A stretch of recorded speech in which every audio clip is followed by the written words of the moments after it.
Sir Isaac Newton वो scientist थे जिन्होंने अकेले अपने दम पर मॉडर्न साइंस का नक्शा बदल के रख दिया। न्यूटन एक मैथमेटिशियन, एस्ट्रोनॉमर, ऑथर, हिस्टोरियन, थियोलॉजन और एक फिलोसोफर भी थे।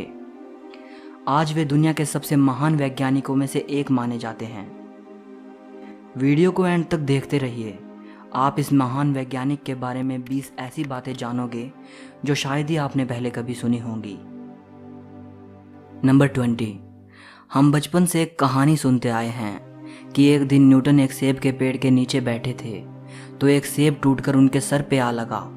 तभी उन्होंने सोचा कि ये सेब नीचे ही क्यों आया, इधर उधर या ऊपर क्यों नहीं गया, और अगर चीज़ों को नीचे धरती पर ही गिरना होता है तो चांद भी तो ऊपर दिखाई देता है, वो नीचे क्यों नहीं गिरता।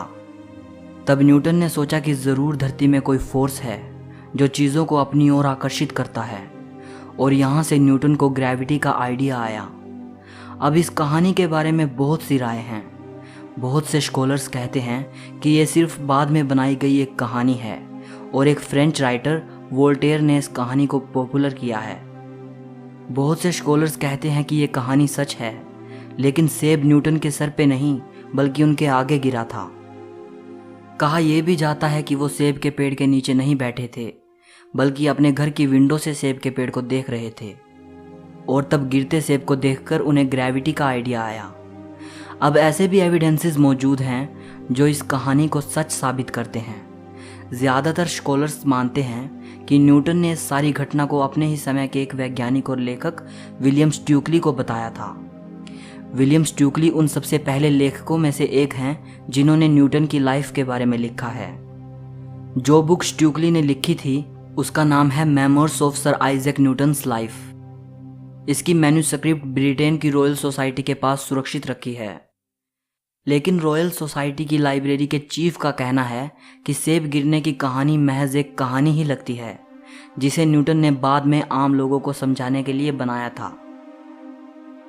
नंबर 19। एप्पल कंपनी का जो सबसे पहला लोगो था उसमें न्यूटन की तस्वीर थी।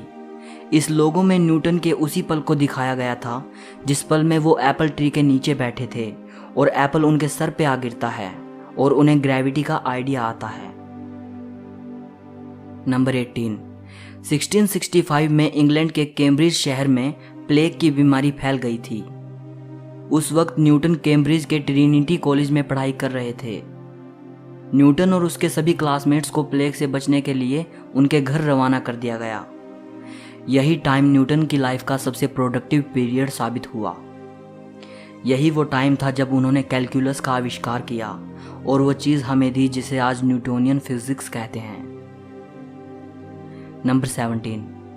न्यूटन ने कई सालों तक अपनी डिस्कवरीज को दुनिया से छिपाए रखा। कई सालों तक उन्होंने इस बारे में किसी को भी नहीं बताया। शायद उन्हें इस बात का डर रहा होगा कि लोग उनकी की गई खोजों को सही नहीं मानेंगे। नंबर 16। एक साइंटिस्ट होने के बावजूद भी वो बड़े धार्मिक इंसान थे।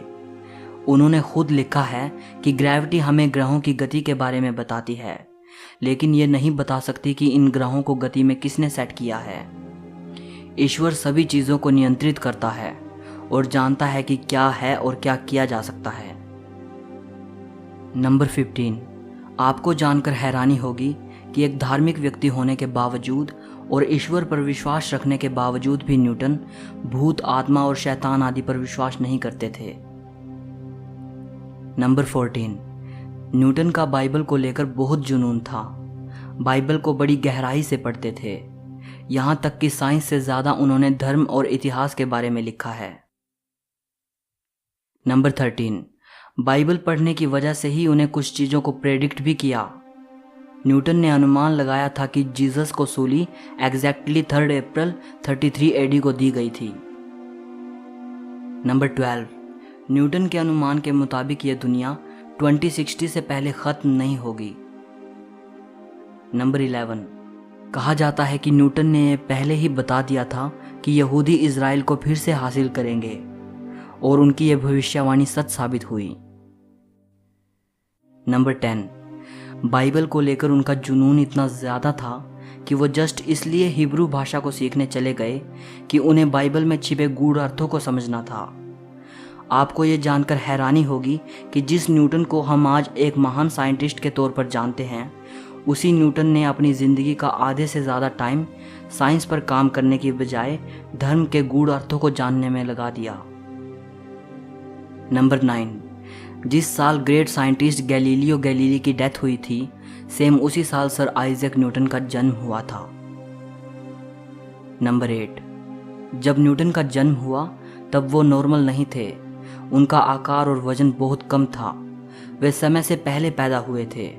उनकी माँ ने बताया था कि उनका आकार इतना कम था कि वे एक छोटे मग में समा सकते थे, इसलिए इनके जिंदा बचने की उम्मीद बहुत कम थी। नंबर 7, आइजैक न्यूटन के फादर का नाम भी आइजैक न्यूटन ही था। नंबर 6, न्यूटन के जन्म के 3 महीने पहले ही उनके फादर की डेथ हो गई थी। नंबर 5, न्यूटन ने आजीवन शादी नहीं की। नंबर 4, न्यूटन की माँ चाहती थी कि वे फार्मर बने। उनका जन्म भी एक फार्मर फैमिली में हुआ था, लेकिन न्यूटन को फार्मिंग बिल्कुल पसंद नहीं थी। नंबर 3, न्यूटन ही वो साइंटिस्ट थे जिन्होंने बताया था कि पृथ्वी गोल नहीं बल्कि अंडाकार है। नंबर 2, जिस एप्पल ट्री से न्यूटन को ग्रेविटी का आइडिया आया था, उस ट्री का वंशज आज भी इंग्लैंड में मौजूद है। हालांकि जो ओरिजिनल ट्री था वो 1815 से 1820 के बीच नष्ट हो गया था। इस एप्पल ट्री का साइंस के इतिहास में बड़ा महत्व है, क्योंकि इसी ट्री से एप्पल को गिरता देखकर न्यूटन ने ग्रेविटी को खोजा था। नंबर 1, इसी ट्री की लकड़ी का टुकड़ा सर आइजैक न्यूटन की तस्वीर के साथ स्पेस में भी भेजा जा चुका है, ताकि न्यूटन ने आज हमें और साइंस को जो दिया है उसके लिए उनका आभार व्यक्त किया जा सके और उस एप्पल ट्री को जीरो ग्रेविटी का एहसास कराया जा सके। आज अगर न्यूटन जिंदा होते तो ये देखकर खुशी से मर जाते। सो इस वीडियो के लिए इतना ही। सर आइजैक न्यूटन की ये बातें अगर आपको पसंद आई हों तो वीडियो को एक लाइक ज़रूर करना। हिस्ट्री और फिलोसफी से जुड़ी ऐसी ही अमेजिंग वीडियोस को देखने के लिए चैनल को सब्सक्राइब करके घंटी को दबा देना। सो मिलते हैं अगली वीडियो में।